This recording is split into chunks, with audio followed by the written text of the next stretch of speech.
दोस्तों, मेरा नाम है अयान और आप देख रहे हैं नीट मोटिवेशन। आज मैं बायोलॉजी का एक नया टॉपिक लाया हूँ। बहुत ही इंपॉर्टेंट चैप्टर है रक्त ब्लड। इसे देखेंगे कि इसमें इसके कार्य क्या होते हैं, इसमें क्या क्या पाए जाते हैं और ये चलिए शुरू करते हैं। ब्लड के अध्ययन को कहते हैं सेरोलॉजी या हेमेटोलॉजी। ब्लड का जब हम अध्ययन करेंगे तो उस अध्ययन को हम लोग कहते हैं सेरोलॉजी या हेमेटोलॉजी, दोनों कहते हैं। याद रखिएगा, सेरोलॉजी या हेमेटोलॉजी। ये प्रश्न आता है तो ब्लड के अध्ययन को सेरोलॉजी या हेमेटोलॉजी कहेंगे। अब देखिए ब्लड, इधर देखिए, ब्लड एक प्राकृतिक कोलाइड है। ब्लड क्या है? एक प्राकृतिक कोलाइड। अब ये कोलाइड क्या होता है? कोलाइड जिसे छानने पर कुछ बच जाए। अब समझ तो आया नहीं होगा। देखिए एग्जाम्पल लेके चलते हैं। जैसे हमने दूध लिया और दूध को जब छन्नी से छानेंगे तो छन्नी में मलाई बच जाएगा, मतलब कुछ बच जाएगा। इसी प्रकार का पदार्थ हमारा रक्त है, जो ब्लड है वो भी इसी प्रकार का पदार्थ है, जिसे छानने पर, अगर छन्नी से इसे छानते हैं तो इसे छानने पर जैसे दूध में मलाई बच जाता है, वैसे इसमें भी इसके जो कण होंगे वो बच जाएंगे, इसलिए इसे कोलाइड कहते हैं। ऐसे पदार्थों को, ऐसे जिन्हें छानने पर कुछ बच जाए छन्नी में, ऐसे पदार्थों को कोलाइड कहते हैं। अब यहाँ पे प्राकृतिक लिखा हुआ है, प्राकृतिक। अब प्राकृतिक कोलाइड क्यों लिखा हुआ है? प्राकृतिक कोलाइड क्यों लिखा हुआ? अब जब ब्लड है तो ब्लड तो हम चाय की तरह बनाते तो नहीं है, प्रकृति द्वारा ना हमारे शरीर में बनता है, तो इसलिए प्राकृतिक कोलाइड लिखा गया है। ठीक, ये समझ आया कोलाइड क्या होता है और प्राकृतिक कोलाइड इसे क्यों कहते हैं ब्लड को। अब देखेंगे, ब्लड एक संयोजी उत्तक है। ब्लड एक संयोजी उत्तक है। संयोजी उत्तक क्या होता है? पहले उत्तक देखिए क्या होता है। कोशिकाओं के समूह को उत्तक कहते हैं। क्या? कोशिकाओं के समूह को, जिससे हमारा शरीर बना है। हमारे शरीर की सबसे छोटी इकाई कोशिका होती है, जिससे हम लोग बने हैं, और उस वही जब कोशिका मिलते हैं तो उनके समूह को क्या कहते हैं? उत्तक। अभी संयोजी उत्तक लिखा है। संयोजी उत्तक क्या होता है? जो पूरे शरीर को जोड़ के रखता है। ब्लड है भाई, ब्लड पूरे शरीर में जाता है तो जोड़ के ही रखा, पूरे शरीर में जाता है ब्लड, तो पूरे शरीर को जोड़ के रखेगा, तो इसलिए ब्लड को क्या कहते हैं? संयोजी उत्तक कहते हैं। क्या कहते हैं? संयोजी उत्तक। संयोजी उत्तक समझ आया? चलिए अब देखते हैं पीएच मान। ब्लड का पीएच मान। पीएच क्या होता है? एक स्केल है, एक यूनिट है मापने का, अम्ल और क्षार में डिफरेंस करने का एक यूनिट है ये। जैसे एक स्केल होता है, और जब भी पीएच का मान 7.4 अर्थात 7 से आगे जाता है तो वो क्षारीय में बदल जाता है, और वहीं पे पीएच रहता 6 तो अम्लीय में आ जाता है। अर्थात जब 7 से कम होता है तो अम्लीय होगा, वही पीएच मान 7 से ज्यादा होगा। जैसे यहाँ पे देखिए 7.4 है तो 7 से ज्यादा है, तो ये क्या? हमारा ब्लड क्या है? हमारा ब्लड एक क्षार है। क्षार को क्या कहते हैं? बेस। मेल। अब मेल में ब्लड की संख्या देखते हैं। मेल में ब्लड की संख्या कितनी, ब्लड मतलब कितना पाया जाता है? मेल में जो ब्लड होता है वो 5.5 लीटर पाया जाता है। कितना? 5.5 लीटर। वहीं पे फीमेल में देखते हैं ब्लड की संख्या, ब्लड कितना लीटर? 5 लीटर फीमेल में ब्लड पाया जाता है। देखो हमने के 500 इधर देखिए 5.5 लीटर, और यहाँ पे 5 लीटर। हमने में ढेर पाया जा रहा है, इन सब में कम। कहा इन सब में कम पाया जाता है भाई? कि दूसरे के खून चूस सके सब। ठीक, तो फीमेल में कितना होता है ब्लड? 5 लीटर, और मेल में 5.5 लीटर होता है। ब्लड का निर्माण देखते हैं। ब्लड का निर्माण कहाँ कहाँ होता है? तो ब्लड का निर्माण लीवर के मीसोडर्म में होता है। किसमें होता है? लीवर के मीसोडर्म में। कब होता है? जब छोटे बच्चे, मतलब जब बच्चे माँ के पेट में होते हैं, भ्रूण अवस्था में होते हैं, जिसमें हड्डियां नहीं होती हैं, तो लीवर रहता है, और लीवर के मीसोडर्म में तब होता है बच्चे में ब्लड का निर्माण। किसमें? लीवर के मीसोडर्म में। और यहीं पे देखा जाए बोन मैरो में भी होता है। बोन मैरो क्या होता है? हड्डी के अंदर पाया जाता है। हमारे शरीर में, व्यस्त आदमी में जैसे जिसमें हड्डी विकसित है, उसमें बोन विकसित है, उसमें बोन मैरो में बनता है क्या, बोन मैरो में ब्लड बनता है। ब्लड बोन मैरो जो हड्डियां होती है उसके अंदर पाया जाता है क्या, बोन मैरो पाया जाता है। ये जालीनुमा आकृति होती है और इसमें ब्लड का निर्माण होता है, जैसे कार्पस्कल्स का निर्माण होता है, जैसे आरबीसी हो गया, डब्ल्यूबीसी, प्लेटलेट का निर्माण किसमें होता है, बोन मैरो। और ये किसमें, जिसमें हड्डी विकसित है, वयस्क। वयस्क में कौन कौन आएंगे भाई, हम ही लोग आएंगे, हम लोग में हड्डी विकसित है, ठीक। तो ब्लड का निर्माण हमने देखा, प्राकृतिक कोलाइड संयोजित तक पीएच मेल फीमेल में कितना ब्लड पाया जाता है, ब्लड का निर्माण देखा, ठीक। अब देखते हैं ब्लड स्टोर कहाँ रहता है। भाई कहते हैं लोग कि शरीर में 5 इतना मेल है, मेल में इतना ब्लड है, तो दिलौन थोड़ी मरेगा, दिलौन मरेगा ऐसे फूल जाएगा, दिल में नहीं भरता है। वो रहता है स्प्लीन और पिलिया और नसों में दौड़ते रहता है, इसमें स्प्लीन में इकट्ठा रहता है। स्प्लीन क्या होता है, पेट में पाया जाता है, एक खाली स्थान होता है जिसमें क्या होता है, ब्लड स्टोर होता है। क्या होता है, ब्लड स्टोर होता है, जिसे स्प्लीन भी कहते हैं और पिलिया भी कहते हैं। कब्र क्या होता है भाई, जो मर जाता है उसका कब्र। जैसे जब ब्लड खराब होता है, ब्लड जब खराब होता है तो वो जब खराब होता है तभी भी वो जाके स्प्लीन में ही इकट्ठा होता है। स्प्लीन में ये इकट्ठा तो होता है, ये स्प्लीन में जब खराब रहता है, मर जाता है, तभी भी जाता है, ये स्प्लीन में ही जाता है, ठीक। यहाँ पे देखिए, यहाँ पे जब ब्लड मतलब खराब नहीं हुआ रहेगा, मरा नहीं रहेगा, तभी भी ये स्प्लीन में रहेगा, और जब मर जाएगा तभी भी ये स्प्लीन में ही जाता है ब्लड। ब्लड का कब्र किसे कहते हैं भाई, ऐसे पूछ देगा क्वेश्चन, एग्जाम में पूछ देते हैं, ब्लड का कब्र किसे कहते हैं। यहाँ पे देखिए स्प्लीन को कहते हैं, जिसे प्लिया भी कहते हैं, ठीक। अब देखते हैं कोलेस्ट्रॉल। कोलेस्ट्रॉल क्या होता है, हमारे लीवर होता है, लीवर कार्बोहाइड्रेट से बनाता है फैट, और उसी फैट से कोलेस्ट्रॉल बनाता है, कोलेस्ट्रॉल बनाता है। कोलेस्ट्रॉल एक बहुत घातक पदार्थ है, इसकी संख्या जब शरीर में बढ़ जाती है, जैसे इसकी मिनिमम संख्या ये नॉर्मल है 200 ग्राम प्रति डेसीलीटर, 200 ग्राम प्रति डेसीलीटर अगर इतना है तो ठीक है, लेकिन अगर 300 ग्राम प्रति डेसीलीटर हो गया तो ये हमारे ब्लड में होता है, और ब्लड का डेसीलीटर, 1 डेसीलीटर में 200 ग्राम होगा कोलेस्ट्रॉल।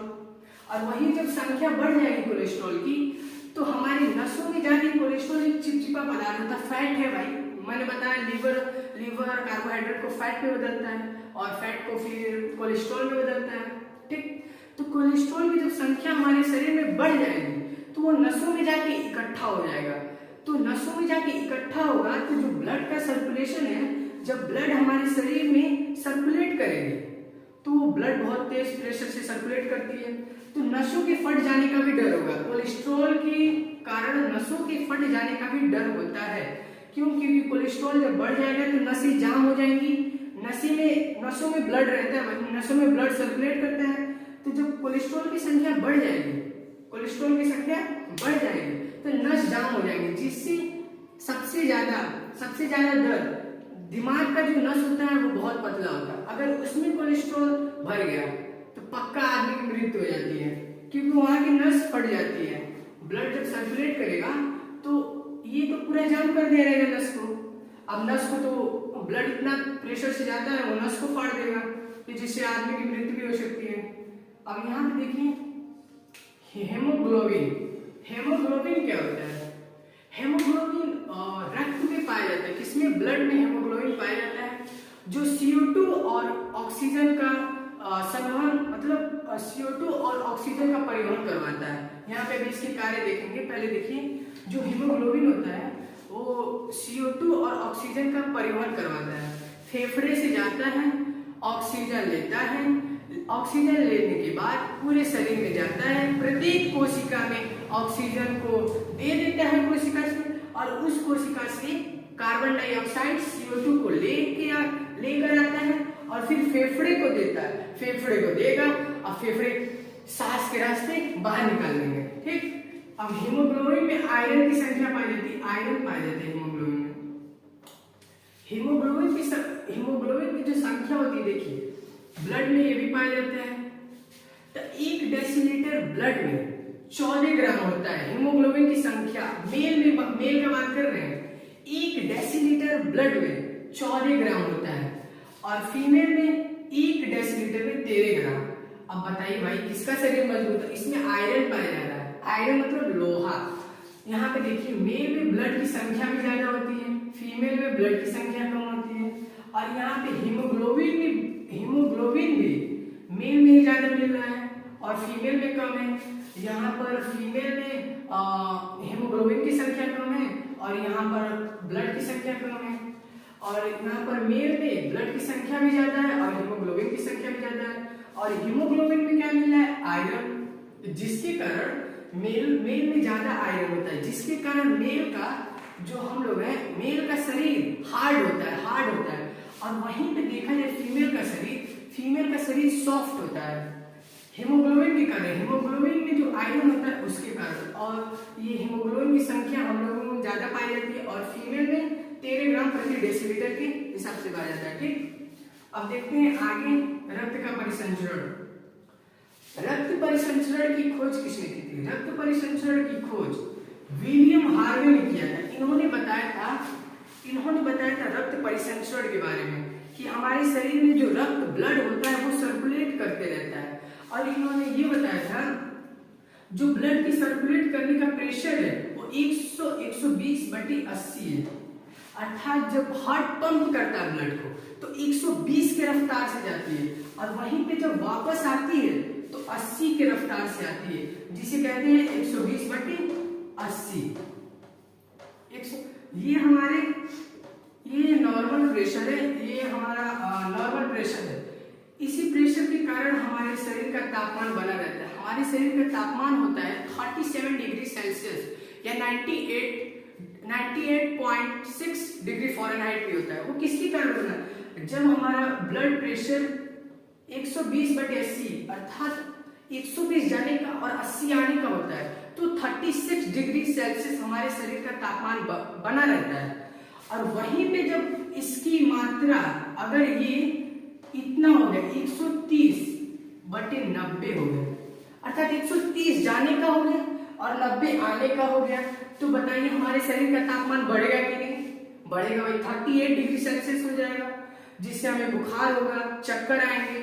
ठीक, तो ये क्या होता है? ये नॉर्मल प्रेशर है। हमारे जो बॉडी जो ब्लड सर्कुलेट करता है उसका ये नॉर्मल प्रेशर है।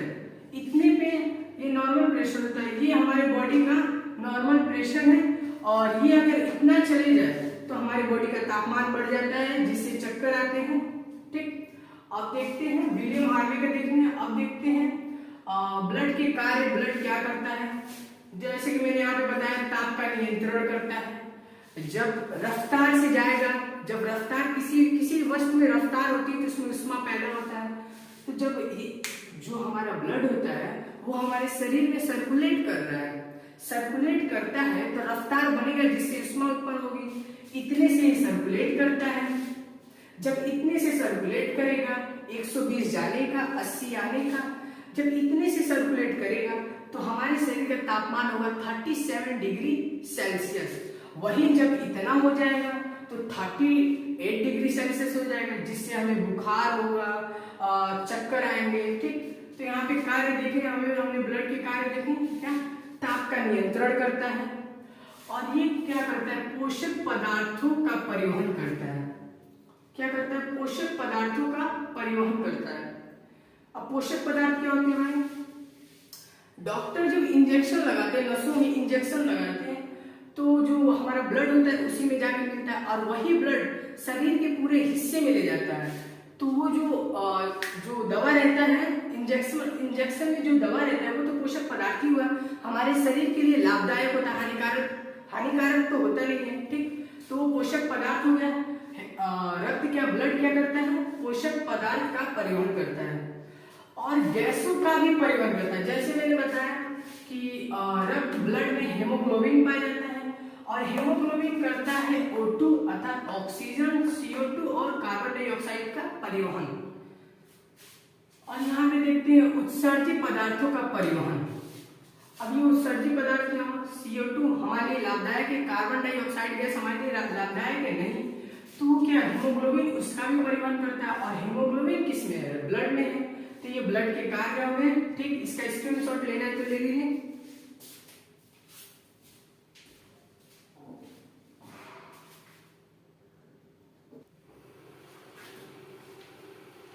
चलो भाई अब देखते हैं रक्त में क्या क्या पाया जाता है। रक्त में पाए जाते हैं प्लाज्मा और कार्पस्कल। प्लाज्मा क्या होता है, प्लाज्मा एक तरल पदार्थ है। प्लाज्मा क्या है, तरल पदार्थ जिसमें पाया जाता है फाइब्रिनोजेन और प्रोथ्रोम्बिन। इसे देखेंगे फाइब्रिनोजेन और प्रोथ्रोम्बिन को देखेंगे। इसका मैं जब लास्ट पार्ट बनाऊंगा, ब्लड एक चैप्टर बहुत बड़ा चैप्टर है तो इसको कुछ पार्ट में डिवाइड करूंगा, और इसका जो लास्ट पार्ट बनाऊंगा तो उसमें मैं बताऊंगा फाइब्रिनोजेन और प्रोथ्रोम्बिन का काम क्या होता है। इसमें देखते हैं कार्पस्कल जिसे रुधिर अणु भी कहते हैं। इसकी जो ब्लड में इसकी मात्रा होती है 40% होती है, और वहीं प्लाज्मा की मात्रा ब्लड में होती है, ब्लड में प्लाज्मा की मात्रा जो एक तरल पदार्थ है उसकी मात्रा होती है 60%, और वहीं भी कार्पस्कल की मात्रा 40% होती है। कार्पस्कल के अंतर्गत कौन कौन आते हैं, आरबीसी, डब्ल्यूबीसी, प्लेटलेट। आरबीसी क्या होता है, रेड ब्लड सेल इसे कहते हैं, इसे व्हाइट ब्लड सेल कहते हैं, इसे प्लेटलेट जिसे थ्रोम्बोसाइट भी कहते हैं।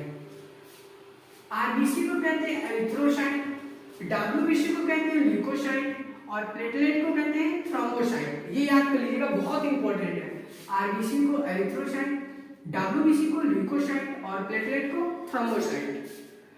50 लाख आरबीसी की संख्या जो होती है ब्लड में, आरबीसी की संख्या 50 लाख से 55 लाख तक पाई जाती है, 50 लाख से 55 लाख तक। और जो हमारा ये होता है आरबीसी होता है, इसकी काल अवधि होती है, इसकी काल अवधि 120 दिन होती है। 120 दिन के बाद ये मर जाते हैं, ये आरबीसी जो होते हैं वो खराब हो जाते हैं।